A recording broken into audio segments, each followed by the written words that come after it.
నమస్కారం ఘంటారావానికి స్వాగతం. ముందుగా ప్రధానాంశాలు. వైసీపీ ఎమ్మెల్సీ తోట త్రిమూర్తులు ఆధీనంలోని ఆక్రమణలు తొలగింపు, 10 ఎకరాల్లోని నిర్మాణాల కూల్చివేత.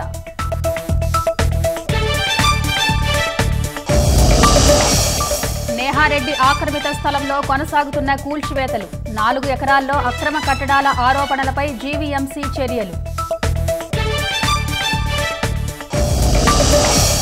అంబటి మురళి అపార్ట్మెంట్స్ లో జీఎంసీ కమిషనర్ తనిఖీలు, ప్లాన్ మార్పునకు సరైన అనుమతి పత్రాలు తీసుకోలేదని వెల్లడి.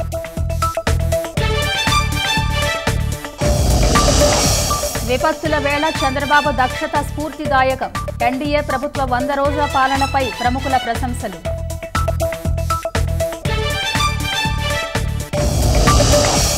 శ్రీవారి లడ్డూ కల్తీ వార్తలు కలవరపరిచాయన్న రాహుల్ గాంధీ, మతపరమైన ప్రదేశాల పవిత్రతను కాపాడాలని విజ్ఞప్తి.